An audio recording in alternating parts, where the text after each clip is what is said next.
सभी को नमस्कार, सुप्रभात, जय हिंद। आज का टॉपिक है बायोलॉजी का पौधों का जैविक वर्गीकरण। आज इस चैप्टर में कंप्लीट चैप्टर का अध्ययन करेंगे।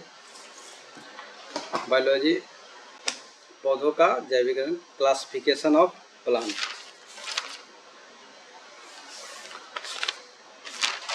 तो आज स्टार्ट करते हैं। 3.5 अरब वर्ष के दौरान पृथ्वी पर जो है लाखों सजीवों की जातियां विकसित हुई और इतनी जातियां बड़ी संख्या में है कि इसको एक एक करके अध्ययन करना संभव नहीं है। इसलिए वैज्ञानिकों ने विविधता के अध्ययन को आसान बनाने हेतु समानता एवं असमानताओं के आधार पर विभिन्न समूहों को, विभिन्न जातियों को एक समूह में बांटते हैं, जिसको हम वर्गीकरण कहते हैं, क्लासिफिकेशन कहते हैं। तो पृथ्वी पर क्या है, लाखों सजीव जातियां विकसित हुई और इतनी संख्या में प्रत्येक जीव का अध्ययन किया जाए तो पूरा क्या होगा, जिंदगी बीत जाएगा। तो इसके अध्ययन के लिए वैज्ञानिकों ने समानता और उसमें असमानता, उसके आधार पर विभिन्न जातियों को एक समूह में बांटा, उसको बोलते हैं क्लासिफिकेशन। जैसे मच्छर, मक्खी एक समूह जैसे दिखते हैं तो उसको एक समूह में रख दिया, भैंस, गाय, बकरी उसको एक समूह में रख दिया, उसको बोलते हैं क्लासिफिकेशन। और जीव विज्ञान की वह शाखा जिसके अंतर्गत जीवों को व्यवस्थित तरीके से वर्गीकरण किया गया है, उसको बोलते हैं टैक्सोनॉमी, वर्गीकी। अगर क्वेश्चन पूछा जाएगा कि वर्गीकी क्या है, तो जीव विज्ञान की एक शाखा है जिसमें जीवों को व्यवस्थित तरीके से वर्गीकरण किया गया है, उसको बोलते हैं टैक्सोनॉमी। देखिए, जीव विज्ञान में वर्गीकी का श्रेय किसको जाता है, तो कैरोलस लिनियस को। कैरोलस लिनियस जो है वर्गीकी का जनक में आता है। ठीक है, ये इनकी पुस्तक है सिस्टेमा नेचुरे। सिस्टेमा नेचुरे ने इसने क्या किया, वर्गीकरण की रूपरेखा तैयार की और इन्हीं के आधार पे इनको वर्गीकी का जनक यानी फादर ऑफ टैक्सोनॉमी बोला जाता है। कैरोलस लिनियस ने समस्त जीवों को दो भागों में बांटा था, पहला प्लांट किंगडम और दूसरा एनिमल किंगडम। कैरोलस लिनियस ने समस्त जीवों को दो भागों में बांटा, प्लांट किंगडम और एनिमल किंगडम। ये क्या हुआ कि कुछ समय के बाद नए सूक्ष्मजीवों की खोज हुई, जिसमें ये प्लांट किंगडम और एनिमल किंगडम में डिफाइन नहीं किया गया था। तो कुछ समय तक ही इनका जो कैरोलस लिनियस का जो क्लासिफिकेशन था वह सही रहा, क्योंकि जीवाणु, प्रोटोजोआ और कवक, इन लोगों के लिए कोई इनका स्थान नहीं था। उसके बाद आए हिकेल ने पूरे समस्त जीवों को तीन भागों में बांटा, प्लांट किंगडम, एनिमल किंगडम और प्रोटिस्टा किंगडम। इसमें प्रोटिस्टा में क्या किया, इन्होंने सूक्ष्म जीवों को रखा। नेक्स्ट आता है कुछ समय के बाद एच विटकर ने संपूर्ण जीव को 5 जगत में वर्गीकरण किया और उनका जो सिद्धांत है, किस आधार पे उन्हें संपूर्ण जीवों को 5 ग्रुप में बांटा। पहला है पोषण की विधि के आधार पर। ये पोषण कैसे करते हैं, स्वपोषण करते हैं या विषम पोषण करते हैं। कोशिका के आधार पे, ये प्रोकैरियोटिक कोशिका हैं या यूकैरियोटिक कोशिका है। फिर कोशिका के संख्या के आधार पे, ये एक कोशिकीय हैं या बहुकोशिकीय हैं। और चौथा विकासीय संबंध, मतलब उनका जो क्रम का जो विकास है वो किससे आपस में मिल रहा है। जैसे हम लोग का विकास का क्रम जो है हम लोग का बंदर से मिलता है, तो इसी तरह से किस तरह से उनका क्रम का विकास हुआ है, उसके आधार पर, ये विकासीय संबंध के आधार पे, इन 4 आधार पे आर्यज विट ने संपूर्ण जीव को 5 किंगडम में विभाजित किया है। और 5 किंगडम कौन कौन से हैं? पहला आपका मोनेरा, प्रोटिस्टा, फंगी, प्लांटे और एनिमिलिया। ये 5 हैं आपके जगत, 5 जगत है, 5 किंगडम है। अब इसमें देखते हैं मोनेरा किंगडम में कौन कौन आते हैं। इसमें क्या आता है, सूक्ष्मजीव आते हैं, सूक्ष्मजीव जो क्या होते हैं प्रोकैरियोटिक कोशिका के बने होते हैं। इसमें जो जनन होते हैं अलैंगिक जनन होते हैं, और ये पोषण के दृष्टि से देखा जाए तो इसमें क्या होते हैं स्वपोषण भी होते हैं और परपोषण भी होते हैं। ठीक है, इसमें क्या क्या आते हैं मोनेरा किंगडम में आते हैं बैक्टीरिया, साइनोबैक्टीरिया और एक्टिनोमाइसीट्स, ये आते हैं मोनेरा किंगडम में। एग्जाम में पूछा जाता है यही कि बैक्टीरिया किस किंगडम के अंतर्गत आते हैं, तो मोनेरा में। बैक्टीरिया, साइनोबैक्टीरिया, एक्टिनोमाइसीट्स, इनका प्रजनन कैसा होता है, तो अलैंगिक प्रजनन होता है। ये किस कोशिका के अंतर्गत आते हैं, तो प्रोकैरियोटिक कोशिका के अंतर्गत आते हैं। ये सूक्ष्म जीवों में कैसा पोषण होता है, तो स्वपोषण और परपोषण दोनों आता है। ठीक है, नेक्स्ट आते हैं प्रोटिस्टा किंगडम। प्रोटिस्टा किंगडम में इसमें भी क्या आता है एक कोशिकीय और यूकैरियोटिक। इसमें क्या आते हैं एक कोशिकीय है लेकिन यूकैरियोटिक कोशिका है। ठीक है, ये जो है मोनेरा जगत के समान ही होते हैं, लेकिन इसमें सूक्ष्म जीव में स्वपोषण और इसमें भी क्या आता है परपोषण होता है। लेकिन इसमें जो प्रजनन होता है लैंगिक और अलैंगिक दोनों होता है, दोनों प्रकार से होता है। इसमें सिर्फ क्या था अलैंगिक प्रजनन था, इसमें लैंगिक और अलैंगिक दोनों होता है। ये भी क्या है कोशिकीय है, लेकिन ये क्या है यूकैरियोटिक कोशिका है। ये क्या थे पहले प्रोकैरियोटिक कोशिका थे। इसमें भी आपका स्वपोषण और परपोषण दोनों होता है, और इसमें लैंगिक और अलैंगिक दोनों प्रकार से जनन होते हैं। इनमें इसका एग्जाम्पल आपको याद रखना प्रोटोजोआ, यूग्लिना और एक कोशिकीय शैवाल, एक कोशिकीय शैवाल और स्लाइड मोल्ड, ये जो है जीव इसके अंतर्गत आते हैं प्रोटिस्टा किंगडम के अंतर्गत। एग्जाम में यही पूछा था प्रोटोजोआ किस किंगडम के अंतर्गत आते हैं, तो प्रोटिस्टा। यूग्लिना किसके अंतर्गत आते हैं, प्रोटिस्टा। एक कोशिकीय शैवाल प्रोटिस्टा। अब आते हैं फंगी, फंगी किंगडम की बात करते हैं तो फंगी में से कवक या फफूंद क्या आते हैं, ये आते हैं। ये भी क्या होते हैं एक कोशिकीय होते हैं, और कुछ क्या होते हैं बहुकोशिकीय भी होते हैं। कवक में क्या होता है क्लोरोफिल नहीं पाया जाता, इसमें स्वपोषण नहीं होता। जब क्लोरोफिल नहीं होगा तो इसमें स्वपोषण होगा नहीं होगा, क्योंकि अपना खाना क्या करेगा खुद नहीं बनाएगा। इसमें जो प्रजनन की जो प्रोसेस है, प्रजनन जो है कायिक विधि से भी होती है, लैंगिक भी होती है और अलैंगिक, तीनों तरह से होती है। कायिक प्रजनन, अलैंगिक प्रजनन और लैंगिक प्रजनन तीनों तरह से होता है। सभी कवक क्या है यूकैरियोटिक कोशिका है, सभी कवक क्या है यूकैरियोटिक कोशिका है।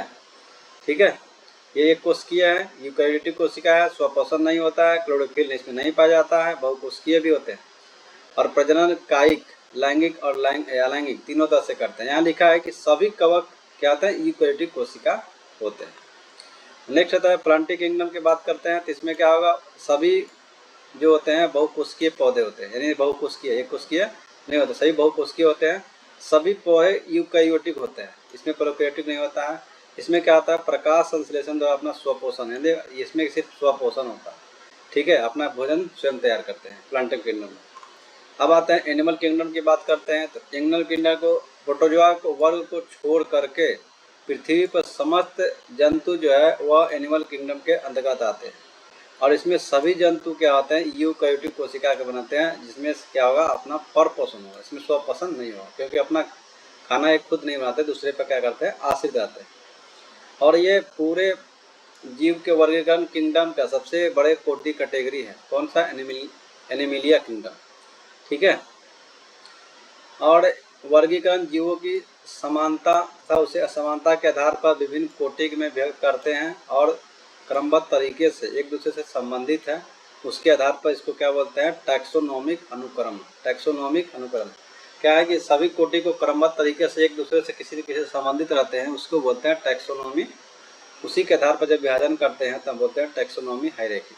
ठीक है, अब आपको इसको याद रखना है कि सबसे पहले क्या है आपका क्रम जो है विकास नहीं, ये आपका सबसे पहले क्या होता है जाति, फिर जाति के बाद होता है वंश, वंश के बाद होता है कुल के बाद गण के बाद डिवीजन या फाइलम, और उसके बाद किंगडम।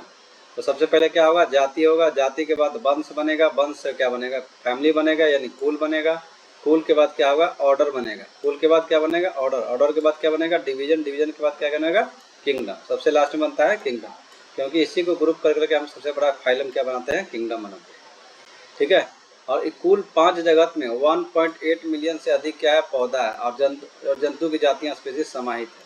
ठीक है, मतलब पांचों जगत में देखा जाए तो 1.8 मिलियन से अधिक क्या पौधे की जातियाँ हैं और जंतु की जातियाँ समाहित हैं।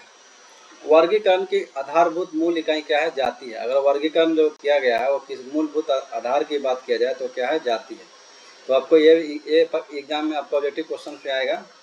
जाति हो गया, जाति के बाद वंश हो गया, वंश के बाद कुल हो गया, कुल के बाद गण होता है, गण के बाद आपका डिवीजन या फैलम होता है, उसके बाद किंगडम होता है।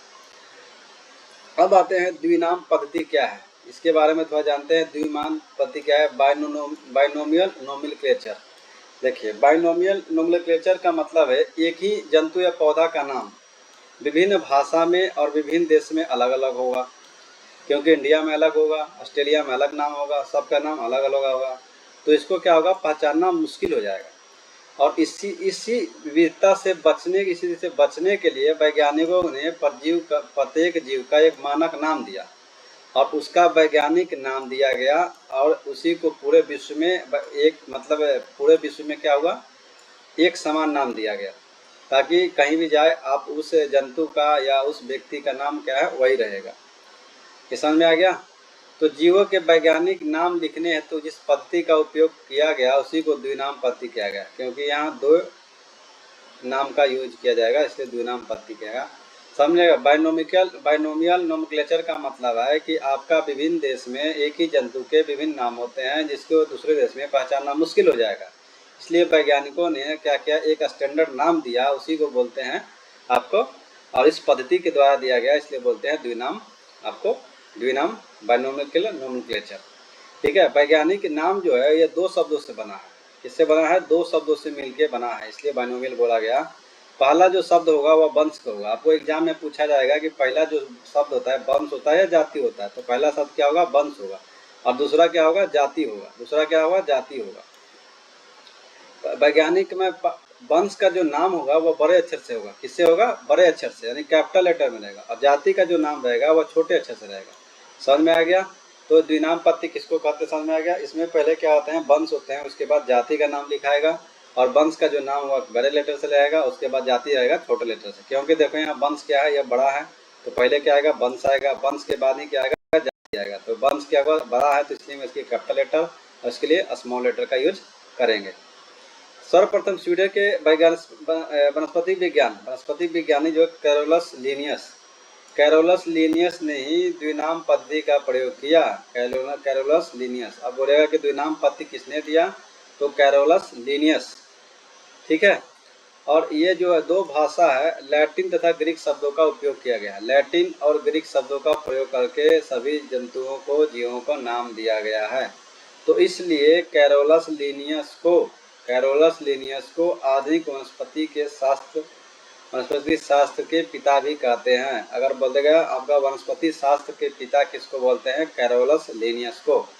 अब देखिए नामकरण कैसे किया जाएगा। जैसे आप आम का देख लेते हैं। आम का ये मैग्नीफेरा इंडिका, तो ये क्या है? वंश है, और ये क्या है? जाति है। उसके बाद लीची और ये चिनेंसिस, ये चिनेंसिस है, लीची का हो गया। आपका आलू का सोलोनम ट्यूबेरोसम, ये आलू का हो गया। इसी तरह से अमरूद का हो गया। अब आपको याद कर लेना है क्या क्या? आम का याद कर लीजिए, आलू का याद कर लीजिए, अमरूद का भी याद कर लीजिए। यहाँ गुआवा समझ लीजिए। देखिए याद करने का तरीका क्या है। जैसे लीची होगा, लीची का याद रहेगा। मैंगो से होता है मैंगो मतलब क्या हो गया? आम। तो मैग्नीफेरा हो गया। लीची से आपका क्लियर हो गया, लीची हो गया। फिर आपका हो गया सोलनम से आप याद रखिए, आलू। फिर उसके बाद गुआ जावा मतलब गुआवा याद रखिए। होमो मतलब मानव के समझ होमो, तो ये होमो सेपियंस हो गया। रोजा से मतलब समझिए रोज, गुलाब हो गया। ट्रिटिकम एस्टिवा, ये भी इम्पोर्टेंट है, ये पूछता है एग्जाम में। ये आपके गेहूं का हो गया। वो जेवा सटिया, ये आपको क्या हो गया? धान का हो गया। ब्रासिका हो गया, गेहूं का हो गया। तो आपको इस तरह से आपको दिमाग में बैठाना है किसी तरह से, ताकि आपको याद रहे। ठीक है। नेक्स्ट, ये आपको घटपर्णी का याद रख से, नेपथिन्स खासियाना घटपर्णी का होता है। उसके बाद बीनस फ्लाई का डायोनिया मसूफुला, ये सब क्या है? ये तो पूरा आपको याद करना ही करना है। ये तो एग्जाम में पूछा ही जाता है, ये भी पूछा जाता है, इसको भी आपको देख लेना है अच्छी तरह से, ताकि आपको एग्जाम में एक भी क्वेश्चन ना छूटे। अब एक जिमेज क्या है? आपका मक्का का नाम है जिमेज, ये याद रखना है। ज्वार का है सोरगम बालगेयर, और आपका बाजरा का है पेनिसेटम क्लोकम, पेनिसेटम क्लोकम, आपको याद रखना है। ठीक है, अब आते हैं इस चैप्टर में हम पढ़ना था हमको क्या, इस चैप्टर में पढ़ना था पौधों का जैविक वर्गीकरण, क्लासिफिकेशन ऑफ प्लांट। इसलिए स्टार्ट करते हैं ये क्लासिफिकेशन ऑफ प्लांट। देखिए क्लासिफिकेशन ऑफ प्लांट किंगडम की बात करते हैं तो क्लासिफिकेशन ऑफ आइकलर, आइकलर ने क्या किया था, पादप के दो उप जगत में बांटा, पादप जगत को दो उप जगत में नाम बांटा, इसको क्रिप्टोगेम्स और फेनरोगेम्स, क्रिप्टोगेम्स और फेनरोगेम्स में बांटा। अब क्रिप्टोगेम्स में क्या आते हैं, इसके अंतर्गत वे पौधे आते हैं जिनमें फूल या बीज नहीं होते हैं, इसमें फूल या बीज नहीं होते हैं।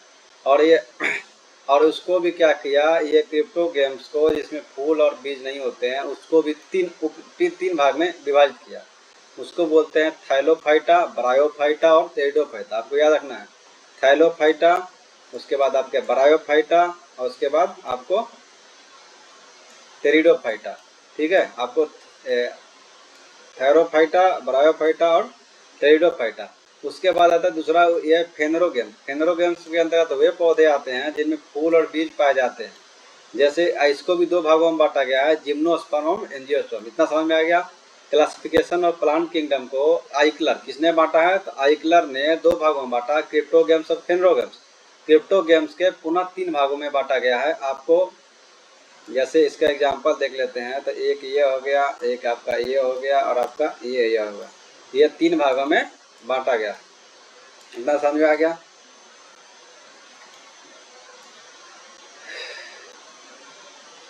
और उसके बाद फेनरोगेम्स को क्या किया गया है, आपको फेनरोगेम्स को भी दो भागों में बांटा गया है।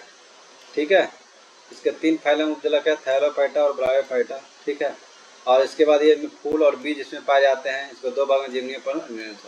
अब आते हैं फर्स्ट देखते हैं क्रिप्टोगेम्स का थैलोफाइटा, कि थैलोफाइटा में क्या क्या विशेषता है। देखिए थैलोफाइटा का मतलब इसका थरी जो है थैलस के समान रहता है। कैसा रहता है, थैलस के समान। इसमें क्या होता है, जड़, तना और पत्ती, ये तीनों कोई नहीं रहता, कुछ नहीं रहता इसमें, न जड़ रहेगा, न तना रहेगा, पत्ती रहेगा, कुछ नहीं रहेगा इसमें। जब जड़ तना इसमें संवाहक उत्तक भी नहीं रहते हैं। जाइलम और फ्लोएम जो है आपका जल का अवशोषण करते हैं, और फ्लोएम क्या करते हैं, आपके प्रकाश से जो वो खाना बनता है उसको सभी जगह पहुंचाते हैं, वो क्या है, फ्लोएम का काम होता है। ये दोनों में क्या अभाव है, कि इसमें क्या है, फ्लोएम, जाइलम और फ्लोएम भी नहीं पाए जाते। ठीक है, ये क्या है, इसका देखिए एग्जाम्पल आखिर ये समूह में कौन कौन सा आते हैं, तो ये आपके शैवाल और लाइकन। ये शैवाल और लाइकन जो है किसका एग्जाम्पल है, थैलोफाइटा का एग्जाम्पल है। ये रहते कहाँ हैं उसके आधार पर देखते हैं। ये है आपको जलीय मीठा जल, समुद्री जल या नम स्थानों पर ही पाए जाते हैं। इसका स्थान कहाँ है, स्थान है इसका जलीय और मीठा जल में नम स्थानों में पाए जाते हैं। और इनका प्रजनन की बात की जाए तो प्रजनन अलैंगिक विधि द्वारा होता है। यह स्पोरेंजिया के माध्यम से होता है। स्पोरेंजिया में क्या होगा कि जैसे मान लें कि इसमें क्या है, ढेर सारा आपका बीजाणु है, और क्या है, यही फट के क्या होगा, जब फटेगा तो पूरी तरह से क्या होगा, बिखरेगा, और इसे इनका प्रजनन होगा। इसी तरह से होता है।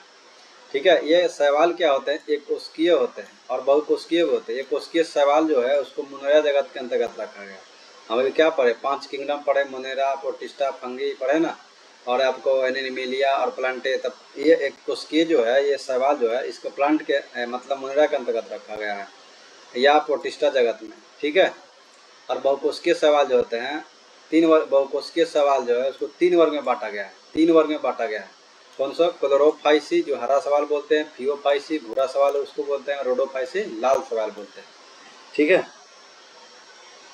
ये आपको हरा सवाल यानी आपके ये जो है मीठे जल में पाए जाते हैं, ये जो है मीठे जल में पाए जाते हैं। और आपका फियोफाइसी ये भूरा सवाल जो है चट्टानों में पाए जाते हैं, और रोडोफाइसी जो है लाल सवाल जो है यह समुद्री में पाए जाते हैं। तो हरा सवाल कहाँ पाए जाएंगे, मीठे जल में। आपका भूरा सवाल चट्टानों पर। रोडोफाइसी यानी लाल सवाल कहाँ पाए जाएंगे आपको, तो ये आप पाए जाते हैं समुद्री में। ठीक है, एक बार फिर से थैलोफाइटा में क्या होता है, थैलोफाइटा में आपका जड़ रहेगा नहीं, तना रहेगा नहीं, पत्ती रहेगा नहीं। इसका शरीर थैलस के समान होता है। ये स्थल पर पाए जाते हैं नहीं, क्योंकि अधिकांश जो है जलीय और नम भूमि में पाए जाते हैं, तो ये स्थल पर नहीं पाए जाते हैं। और इसका एग्जाम्पल कौन कौन सा है, शैवाल और लाइकेन। इसका एग्जाम्पल कौन कौन सा है, शैवाल और लाइकेन। अगर इसमें प्रजनन की विधि क्या है तो कौन सा विधि है, तो अलैंगिक जनन, अलैंगिक विधि और बीजाणु जनन के माध्यम से होते हैं। अनुकूल परिस्थिति में ये जो थैलेफाइटा है, अनुकूल परिस्थिति मिलने पर क्या करता है, यह लैंगिक जनन भी कर सकता है। उसके बाद आपको बहुकोशिकीय और एक कोशिकीय दोनों होते हैं। जो एक कोशिकीय शैवाल होता है उसको मोनेरा जगत के अंतर्गत रखा जाता है। जो बहुकोशिकीय उसको 3 भागों में बांटा गया है, क्लोरोफाइसी, फियोफाइसी और रोडोफाइसी। क्लोरोफाइसी में बात की है कि ये कहाँ पाया जाएगा, आपके समुद्री आपके पाए जाते हैं मीठे जल में। फियोफाइसी कहाँ पाया जाता है, चट्टान में। और रोडोफाइसी कहाँ पाया जाता है, आपका समुद्र में। अब आते हैं शैवाल के आर्थिक महत्व के बारे में देख लेते हैं। क्लोरेला शैवाल की बात करते हैं तो क्लोरेला शैवाल का एग्जाम में पूछा जाता है कि अंतरिक्ष यात्री भोजन या ऑक्सीजन प्राप्त करने के लिए किसका प्रयोग करते हैं, तो क्लोरेला शैवाल का प्रयोग करते हैं। क्लोरेला में क्या है, 50% से क्या होता है, अधिक प्रोटीन पाया जाता है। ठीक है, और इसमें क्लोरेलिन नामक एंटीबायोटिक भी तैयार किया जाता है। क्लोरेलिन नामक एंटीबायोटिक तैयार किया जाता है। अब देते हैं ग्रेसिलिया और जेलिडियम और कांड्रस। ये जो है सवाल का जो टाइप है, इससे लाल सवाल से, ये लाल सवाल से अगर प्राप्त होता है। अगर क्या होता है, तो अगर का प्रयोग करते हैं बेकरी में, आपका व्यवसाय में, बेकरी व्यवसाय में, मिठाई में, दंत मंजन बनाने में, दवा निर्माण में और कृत्रिम विधि माध्यम में तो इसका बनाने में किया जाता है, कृत्रिम वृद्धि माध्यम में बनाने में किया जाता है। तो अब ग्रेसेलिया, जेलिडियम और क्रांटस ये क्या है, जैसे लाल शैवाल होते हैं, ये अगर से प्राप्त होता है। अगर का प्रयोग व्यवसाय मिठाई बनाने में इसमें किया जाता है। अब आते हैं लेमिनेरिया शैवाल क्या है। देखिए आपको बोलता है कि आयोडीन किससे निकाला जाता है, तो लेमिनेरिया शैवाल से आयोडीन है। ये जो है आयोडीन जो है, यह शैवाल में आयोडाइड के रूप में रहते हैं। किसमें, आयोडाइड के रूप में रहते हैं। ठीक है, और इस शैवाल से सोडियम लैमिनेरिन सल्फेट भी प्राप्त होता है, जो खून जमने से रोकता है। अब देखिए उसके बाद फिर पूरा कंप्लीट पढ़ लेते हैं। जापान, मलेशिया और चीन, इंडोनेशिया में ये पोराफायरस शैवाल है, इसको भोजन के रूप में करते हैं। कौन कौन, जापान, मलेशिया, चीन, इंडोनेशिया जो देश, ये पोराफायरस शैवाल को भोजन के रूप में क्या करते हैं, पसंद करते हैं या यूज करते हैं। ये भूरे शैवाल को बताएं कहाँ पाए जाएंगे, समुद्री घास इसको बोला जाता है। भूरे शैवाल कहाँ बताया, समुद्री घास के बाद। समुद्री घास का उपयोग पशु चारे और मुर्गियों के रूप में किया जाता है। तो समुद्री घास किसको बोलते हैं, तो भूरे शैवाल को समुद्री घास बोलते हैं। एलेंजेनिक एसिड समुद्री शैवाल से निकाला जाता है, जिसका उपयोग रबर उद्योग में लैटेक्स के उपचार में किया जाता है। शैवाल जो है तालाब जलाशय में इतनी तेजी से वृद्धि करते हैं कि इसमें जीवों के अस्तित्व के समक्ष खतरा उत्पन्न होता है। मतलब पूरी तरह से क्या करते हैं, यह तालाब और जलाशय को ढक देते हैं, जिससे उसमें जीव जंतु है उसके अस्तित्व का खतरा आ जाता है, क्योंकि उनको ऑक्सीजन नहीं मिल पाता। बरसात के समय में जो हम फिसलते हैं वो भी क्या होता है, शैवाल होता है। फिर लाल सागर का जो रंग है वो किसके कारण है, लाल शैवाल के कारण है। और शैवाल इस सागर में पूरी तरह से मतलब आच्छादित रहता है, जिसके कारण हमको लाल सागर क्या दिखता है, लाल दिखता है, शैवाल के कारण। अब आते हैं नील हरित शैवाल। साइनोबैक्टीरिया का नया नाम है, यह है नील हरित शैवाल। इसका उपयोग, नील हरित का उपयोग जैव उर्वरक में किया जाता है। यह मोनेरा जगत का, ये भी क्या है, मोनेरा जगत के प्रोकैरियोटिक जीव है। ठीक है, इतना समझ में आ गया। फिर से एक बार थैलोफाइटा की बात कर लेते हैं। तो जड़ तना पत्ती का अभाव है, इसमें समान उत्तक जाइलम और फ्लोएम नहीं पाए जाते हैं। इसका एग्जाम्पल शैवाल और लाइकेन है। क्लोरोफिल जो है यह मीठे समुद्री जल में पाया जाता है, नम स्थानों में पाए जाते हैं। यह क्या बोलते हैं, तो यह स्थायी स्थल पे नहीं पाए जाते हैं। शैवाल 2 प्रकार के, कोशिकीय, बहुकोशिकीय। कोशिकीय को मोनेरा जगत के अंतर्गत रखा जाता है या प्रोटिस्टा जगत के अंतर्गत रखा जाता है। बहुकोशिकीय शैवाल 3 प्रकार का, क्लोरोफाइसी, फियोफाइसी, रोडोफाइसी। क्लोरोफाइसी हरा शैवाल जो है आपका मीठे जल में रहेगा, फियोफाइसी आपका समुद्र में चट्टान पे, और रोडोफाइसी आपका समुद्र में। अब इसमें देखते हैं क्लोरेला शैवाल एग्जाम में पूछा जाएगा। क्लोरेला शैवाल कौन कहाँ उपयोग किया जाता है, तो अंतरिक्ष यात्री भोजन के रूप में करते हैं और इसमें प्रोटीन बनता है। इसमें क्लोरेलिन नामक एंटीबायोटिक भी तैयार किया जाता है।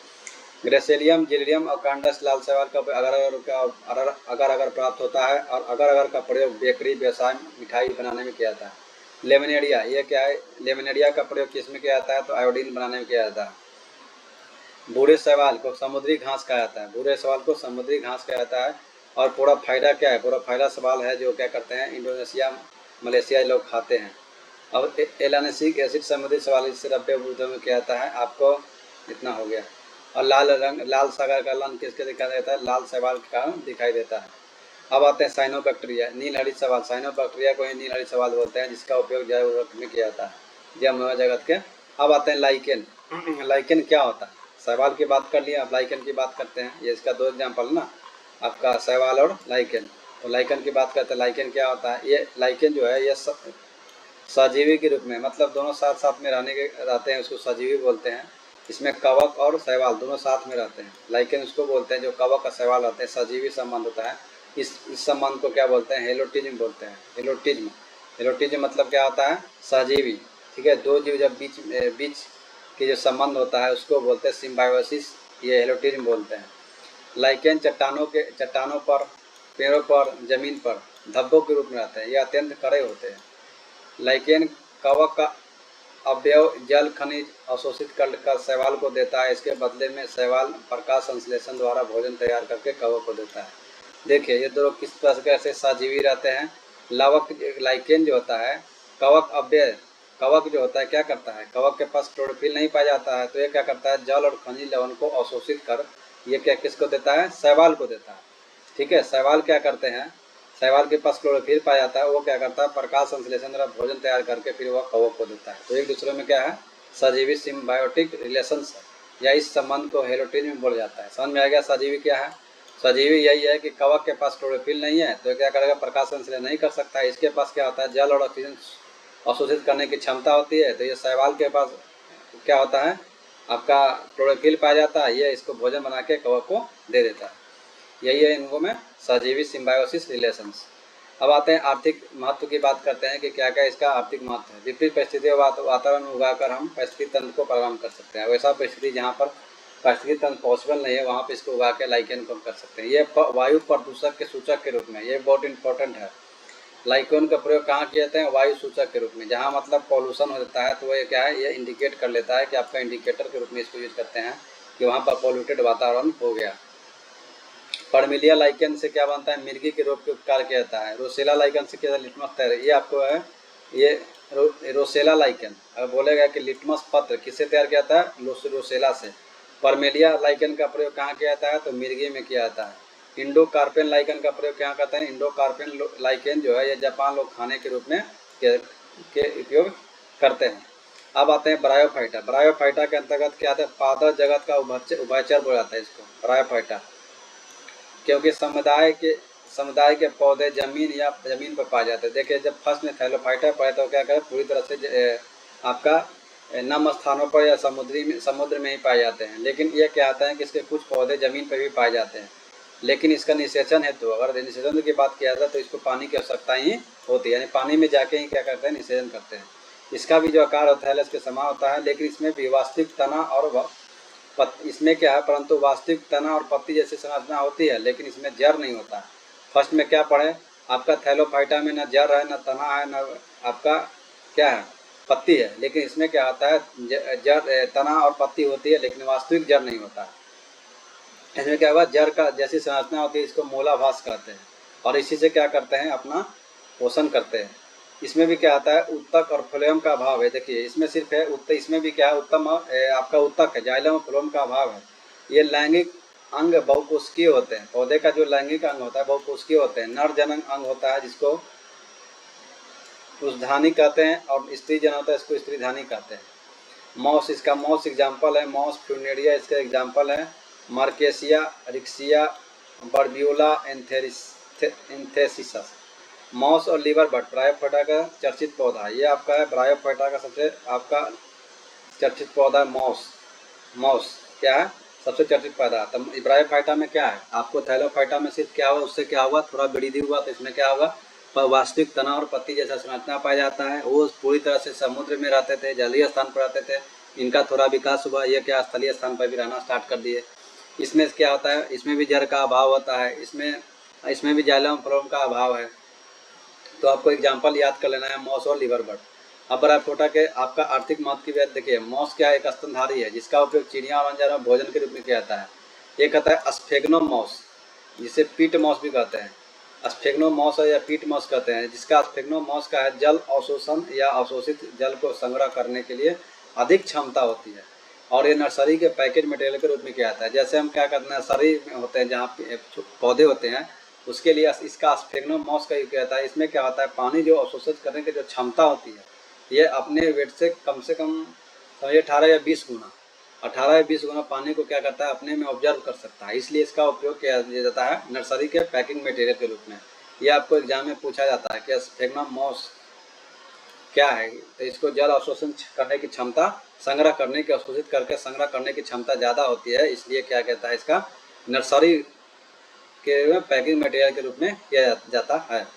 सूखे मॉस का इस्तेमाल, अगर सूखा हो गया मॉस तो इसका ईंधन के रूप में करेंगे। मॉस जो है ज़मीनी में चटाई की तरफ बिछे होते हैं। वर्षा ऋतु में देखिए, आप कहीं कहीं देखेंगे वर्षा ऋतु में तो पूरे ज़मीन पर क्या होता है, आपको हरा हरा दिखेंगे। ठीक है, वो क्या है कि आपको वर्षा ऋतु में जो मिट्टी का जो होगा, मिट्टी का आपका कटाव होता है, उसको क्या करता है, बचाता है। तो इसको चटाई के रूप में बिछे रहते हैं। ठीक है, तो आपको स्फेग्नोमॉस याद रखना है। मॉस से आपको ये आपको एग्जाम में ये पूछता है। मॉस किसका एग्जाम्पल है, तो ब्रायोफाइटा का एग्जाम्पल है। अब आते हैं टेरिडोफाइटा की बात करते हैं। तो टेरिडोफाइटा यह आपका पहला विकसित पौधा है। देखिए अभी क्या करता था, अभी इसमें जड़ तना पिछले ब्रायोफाइटा में आया, उसके बाद आपका टेरिडोफाइटा में क्या आएगा, आपका जड़ भी विकसित हो जाएगा। तो पौधे में जड़ तना सब विकसित हो गए, जड़ भी विकसित हो गया, तना भी विकसित हो गया और पत्ते भी विकसित हो गया। इसमें देखिए जाइलम और फ्लोएम भी पाया जाएगा, जाइलम और फ्लोएम तंत्र भी पाया जाएगा। ये उस समय क्या था, छायादार नम स्थानों पर उगते हैं। वो क्या करते थे, आपका जो थैलोफाइटा था, स्टार्टिंग फर्स्ट जो थैलोफाइटा हुआ सिर्फ समुद्र में पाया जाता था या नम स्थान पे, दूसरा कुछ स्थलीय पे हो गया, और ये क्या है, छायादार नम स्थानों पर भी उगने लगा। इसमें कुछ क्या हुआ, वृद्धि हुआ। और इसमें क्या है, पौधों एवं फूल के बीच उत्पन्न करने की क्षमता नहीं। लेकिन अब देखिए इसमें क्या है कि ये तो सब तरह से संपन्न होगा, लेकिन इसमें फूल या बीज उत्पन्न करने की इसमें भी क्षमता नहीं है। इसका जनन अंग क्या होता है, बहुकोशिकीय होता है। इसमें जन अंग पुरुषधानियाँ या मादा जनांग स्त्री धानियाँ होते हैं। और निषेचन हेतु देखिए, इसको भी निषेचन हेतु क्या चाहिए, जल की आवश्यकता चाहिए। आपका ब्रायोफाइटा में निषेचन जल की आवश्यकता होती है। ठीक है, जाइगोट विभाजित होकर क्या करते हैं, भ्रूण बनता है। जाइगोट जो है विभाजित होकर भ्रूण बनता है। अब इसमें एग्जाम्पल आपको याद रखना है, मर्सिलिया या फर्न या हॉस्टेल या सिनेजिलियना इक्विजिटम, ये आपको एग्जाम्पल याद रखना है। मर्सिलिया किसका एग्जाम्पल है, टेरिडोफाइटा का। फर्न किसका है, टेरिडोफाइटा का। हॉस्टेल किसका है, टेरिडोफाइटा का। आपको ये सब एग्जाम्पल आपको 100% याद होना चाहिए। अब इसके आर्थिक महत्व कहते हैं, तो आर्थिक महत्व में लाइकोपीडियम जो बीजाणु है, लाइकोपीडियम बीजाणु का उपयोग दवाई रूप में किया जाता है। मर्सिलिया देखिए, मर्सिलिया में बोला ना, मर्सिलिया का प्रयोग क्या सब्जी के रूप में किया जाता है। और टेरिडियम का उपयोग जाता है आपका पशु चारे के रूप में किया जाता है। एजोला क्या है, एक जलीय फर्न है जिसका उपयोग, एजोला है, जैव उर्वरक में काम आता है। सिनेजिलिना मतलब सजावटी पौधे में आपका उपयोग किया जाता है।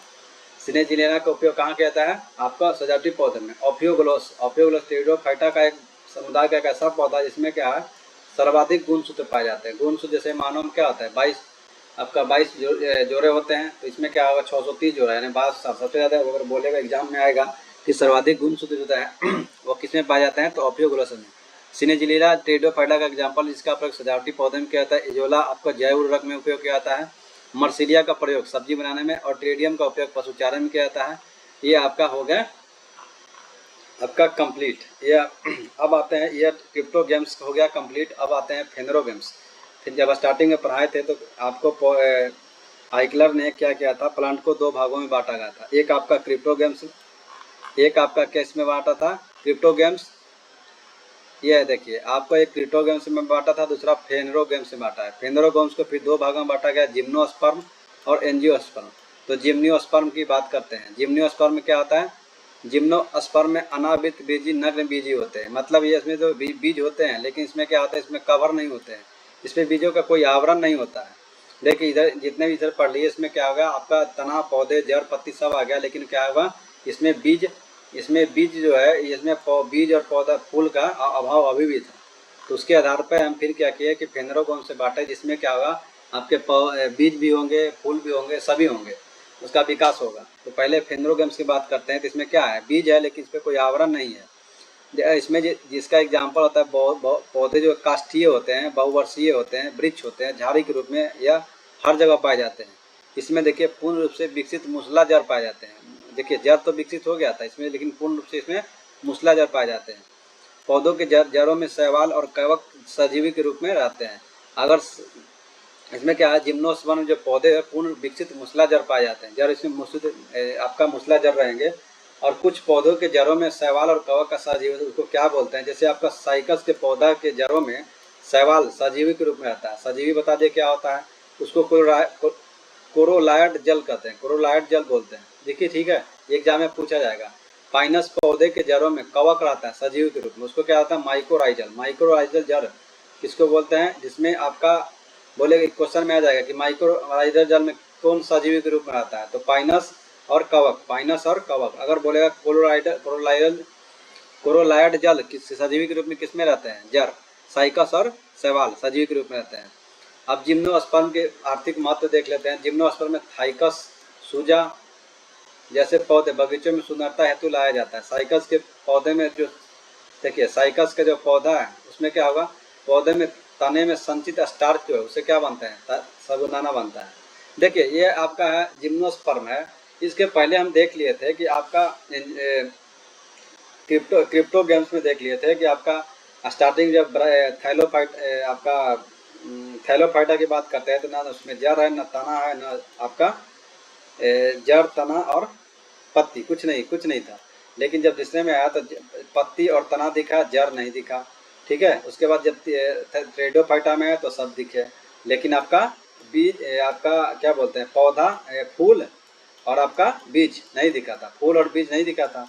तो इसमें क्या कि फिर फेनोरोगेम्स में हम क्या करते हैं, बीज और फूल की ही बात करते हैं। इसमें जिम्नोस्पर्म में पाया जाता है। देखिए हम यह बात की है कि यह नग्न बीज होता है, इसमें बीज पाया जाता है लेकिन कोई आवरण नहीं होता है। और इसमें जो पौधे जो होते हैं वह पौधे काष्ठीय रूप में रहते हैं। ठीक है, झाड़ी के रूप में रहते हैं। इसमें मूसला जड़ होते हैं। और एक आपका सजीवी संबंध के जड़ के रूप में सजीवी संबंध में भी रहते हैं, उसको बोलते हैं साइकस। पौधे के जड़ों में जो शैवाल आता है उसको कोलोइडल जड़ बोलते हैं। और आपका पाइनस के कवक में रहेगा उसको माइकोराइजल जल बोलते हैं। ठीक है, और इनका देखिए, इनका जो है परागन जो होता है यह वायु के माध्यम से होता है। परागन किसके माध्यम से होता है, उसमें क्या था, लैंगिक था, अलैंगिक भी था। इसमें क्या था, इसका जो परागन होता है, जनन जो होता है वह पॉलिनेशन के थ्रू होता है, यानी वायु के माध्यम से होता है। किसके माध्यम से, वायु के माध्यम से। अब ये साइकस क्या है, बोलते एग्जाम में आएगा, सावधान किससे तैयार किया जाता है, तो साइकस से तैयार किया जाता है। इसमें किसमें, इसके पौधे में तने में संचित स्टार्च से क्या बनते हैं, साइकस बनते हैं। और चीर से क्या बनता है, देखिए ये सब एग्जाम्पल जो है, पौधा जो है वह किसका एग्जाम्पल है, तो आपका जिम्नोस्पर्म का। इसमें क्या होता है, केवल बीज पाए जाते हैं, इसमें कोई आवरण नहीं होता है और कोई फूल भी नहीं पाया जाता है। चीर के तरपीन का तेल, चीर से तरपीन का तेल बनता है। रेजिन यानी चीर, रेजिन ये क्या बहुमूल्य लकड़ी से भी प्राप्त होती है। इफ्रेडा वृक्ष से क्या, इफ्रेडिन औषधि तैयार करता है। इफ्रेडिन औषधि किससे बनता है, इफ्रेडा वृक्ष, जिसको खांसी और दमा में भी यूज करते हैं। पाइनस का बीज की बात करें तो पाइनस के बीज से हमको चिलगोजा मिलता है। क्या मिलता है, चिलगोजा। और चिलगोजा जो है वह जिम्नोस्पर्म का मेवा हो जाता है। आपको एग्जाम में पूछा जाएगा कि जिम्नोस्पर्म का मेवा किसको बोलते हैं, चिलगोजा को। ये किसके बीज से मिलता है, तो पाइनस के बीज से। किसके बीज से मिलता है, पाइनस के बीज से मिलता है, पाइनस के बीज से। क्योंकि देखिए यहाँ बीज है, आवरण है नहीं इसमें, तो बीज का यहाँ महत्व होगा। चीर, सिकोया, देवदार, स्प्रूस पौधों को लकड़ी के फर्नीचर में प्रयोग करता है। अगर चीर, सिकोया, देवदार की बात किया जाए, स्प्रूस पौधों की, ये किसका एग्जाम्पल है, अगर पूछेगा कि चीर किसका एग्जाम्पल, जिम्नोस्पर्म का। आपका सिकोया किसका एग्जाम्पल है, देवदार किसका एग्जाम्पल है, जब जिम्नोस्पर्म का। इससे क्या होता है, लकड़ी बनाए जाते हैं। और आपका साइकस से क्या बनते हैं, आपका साबुदाना तैयार किया जाता है, इसमें संचित रहता है। साइकस और थूजा ये दोनों तो बगीचे में सुंदरता हेतु भी लगाए जाते हैं। चीर से तरपीन का तेल होता है, ये बहुमूल्य लकड़ी प्राप्त होता है। इनफ्रेडा वृक्ष से हमको इफ्रेडिन औषधि तैयार होता है जो खांसी दमा के होता है। नेक्स्ट आता है एंजियोस्पर्म। देखिए एंजियोस्पर्म क्या है, ये पौधे का सबसे बड़ा समूह है। सबसे बड़ा समूह की बात किया जाए, इसमें कुल पौधे हैं 2.5 लाख स्पेसीज पाए जाते हैं। इस पौधे का बीज जो है आवरण से ढके होते हैं। जब फर्स्ट में बात किया तो आवरण से ढका नहीं, जिसमें आवरण से ढके होंगे। ये जिम्नोस्पर्म था टेरिडोफाइटा समुदाय के पौधे अनेक स्थान पर पाए जाते हैं। देखिए टेरिडोफाइटा में क्या है, बहुत से पौधे पाए जाते हैं, लेकिन जिम्नोस्पर्म अनेक पौधे पर, लेकिन जिम्नोस्पर्म जो होते हैं इनकी विभिन्न जलवायु में नहीं पाए जाते हैं। जितने भी एंजियोस्पर्म है, एंजियोस्पर्म पौधा आपको कहीं भी पाया जाएगा, उसमें हो, गर्म हो, ठंडी हो, कहीं भी, रेगिस्तान में हो, सभी जगह पाए जाते हैं एंजियोस्पर्म के पौधा। अब ये सबसे क्या है, अगर छोटा एंजियोस्पर्म की बात किया जाए तो बुल्फिया जो है सबसे छोटा एंजियोस्पर्म का पौधा का एग्जाम्पल है। और आपका सबसे बड़ा पौधा का एग्जाम्पल किया जाए कि आपको एंजियोस्पर्म, आपका यूकोलिप्टस है। सबसे बड़ा एंजियोस्पर्म पौधा की बात किया जाए तो आपका यूकोलिप्टस, और सबसे छोटा किया जाए तो आपका हो जाएगा बुल्फिया। छोटा इतना है कि माइक्रोस्कोप से देखना पड़ता है। देखिए ये क्या एंजियोस्पर्म अभी तो बीजी पौधा आता है, इसमें अनाज दालें जितने भी आते हैं वो सब क्या आते हैं, क्योंकि इसमें सब चीज़ मिलेगा। तो ये क्या है आपके सबका एग्जाम्पल है, सब्जी उब्जी जितना भी है आपको सब एंजियोस्पर्म पौधा का एग्जाम्पल है। अब एंजियोस्पर्म को दो भागों में बांटा गया, ये आपको डाइकोट और मोनोकोट, एक बीजपत्री द्विबीजपत्री। देखिए एक बीजपत्री में क्या होता है, द्विबीजपत्री में जैसे आपको ये पत्ती के दर में बांटा गया ऐसे रहते हैं, तो आपको ऐसे ऐसे रहेंगे, ये हो गया द्विबीजपत्री। ठीक है, एक बीजपत्री की जब ऐसा एग्जाम्पल रहेगा तो आपको देखेंगे ऐसे ऐसे आता है। ठीक है, एक बीजपत्री हो गया, इसका पौधे के पत्ती के देखने के आधार पर हम क्या कर सकते हैं, निष्कर्ष निकाल सकते हैं। जैसे देख लेते हैं, एक बीजपत्री में केवल एक बीज यानी सीड लेवल्स रहते हैं, इसमें दो पेज में दो बीज पत्र रहते हैं। रेशेदार पौधे एक बीज पत्र के अंतर्गत आते हैं, जबकि मूसलाधार वाले जितने भी आते हैं वो सब द्विबीजपत्री के अंतर्गत। मूसलाधार जैसे में आप मूसलाधार में देख लेते हैं, जैसे आप क्या बोलते हैं चना और मटर को जब पौधे को कबाड़िएगा तो उसमें देखना जड़ मूसला जैसा रहता है, इसलिए मूसलाधार का उसका एग्जाम्पल है। और एक बीजपत्री में तरह खोखला होता है, जैसे बांस क्या आता है, खोखला होता है। लहसुन प्याज ये क्या है, डिश की तरह लहसुन एक छदम फॉल्स होता है। ठीक है, द्विबीजपत्री में तने काफ़ी मजबूत होते हैं, दृढ़ होते हैं। द्विबीजपत्री में क्या होता है, मजबूत तना होगा, जैसे चना का देख लो, मटर का देख लो, क्या है मजबूत तना होता है। इसमें समांतर सिरा विन्यास होता है। द्विबीजपत्री में जालिकावत होता है। देखिए एक तरीका है, एक बीजपत्री का जब ये एक बीजपत्री का एग्जाम्पल, इसमें क्या है समांतर है, और ये क्या है जालिकावत है, ये आपका द्विबीजपत्री का एग्जाम्पल हो गया। ठीक है, और ये डाइकोट्स में है। अब आते हैं इसमें क्या होता है, इसमें देखिए एक बीजपत्री में कौर है, इसमें तीन फूल चक्र होते हैं। तीन फूल चक्र, जैसे मान लीजिए फूल है तो आपको तीन चक्र होंगे, एक दो और ये तीन। लेकिन इसमें जो होता है आपका द्विबीजपत्री का जो फूल होगा उसमें क्या होगा, चार चक्र होंगे या उससे ज़्यादा हो सकते हैं, ऐसे करके आप देखे होंगे, तो ये चार चक्री होंगे। ठीक है, अब आते हैं इसमें एक बीजपत्री के अंतर्गत कौन कौन से आते हैं उसको इन पार्ट याद रखना है। जैसे लिलियसी ग्रुप के अंतर्गत कौन से, लहसुन और प्याज पूछता है कि लिलियसी जो है आपका किस वर्ग के अंतर्गत आते हैं। लिलियसी नहीं, आपका लहसुन और प्याज किसके अंतर्गत आते हैं, तो लिलियसी। अगर गेहूं मक्का धान जौ बाजरा बांस दूध घास गन्ना आदि की बात करता है तो किसके अंतर्गत आते हैं, ग्रेमनी। एग्जाम्पल में आपको क्वेश्चन करवाएंगे समझ में आएगा, ग्रेमनी किस वर्ग के अंतर्गत आते हैं, ग्रेमनी के गेहूं किसके अंतर्गत, ग्रेमनी के अंतर्गत आते हैं। आपका भिंडी कपास और पटसन के बोलेगा तो क्या है, ये मालवेसी के अंतर्गत आते हैं। सभी दलहन के लेगुमिनेसी वर्ग के अंतर्गत आते हैं, तो ये आपको याद रखना है। जैसे रूटेसी एग्जाम में पूछता है, सिंधु गंजरा, ये आपका समय देखिए याद करने का तरीका है। रूटेसी इसमें देखिए आपका नींबू है, जिससे जूस पीते हैं, संतरा से जूस पीते हैं, मौसमी बेल का भी जूस पीते हैं, तो याद हो गया। कुकुरबिटेसी में देखिए आपका तरबूजा खरबूजा खीरा ककड़ी परवल ये सब क्या है, जमीन पर लुटे रहते हैं, तो इसको कुकुरबिटेसी में आ गया। मालवेसी में देखिए इसमें क्या है, भिंडी में देखिए रेसा जैसा रहता है, कपास में भी रेसा जैसा रहता है, और पटसन में भी रेसा रहता है, पटुआ भी रेसा जैसा रहता है, तो इसको याद कर सकते हैं। लेगुमिनेसी सभी दलहन पौधे आप याद कर लीजिए, इसमें क्या आएगा। फिर इसके बाद लिलियसी मतलब लहसुन, लिलियसी मतलब लहसुन याद रखिए, लहसुन प्याज हम लोग जनरली यूज करते हैं। ग्रेमनी में याद रखिए, जितने भी अनाज है वो क्या है आपका गना, वो आपको आएगा ग्रेमनी में। याद करने का थोड़ा तरीका है, आप याद कर सकते हैं अपना।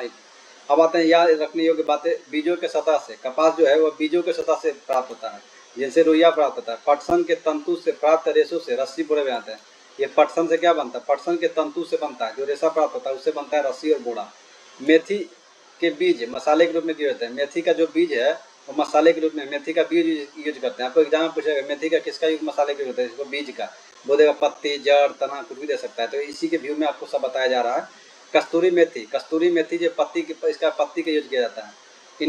इंडिगो फेरा इंडिका, यह नील है, यह पौधे से प्राप्त किया जाता है। बोला नील, जो इंडिगो फेरा नील किससे प्राप्त होता है, तो इंडिगो फेरा आपका ट्रिंक्टोरिया पौधे से प्राप्त किया जाता है।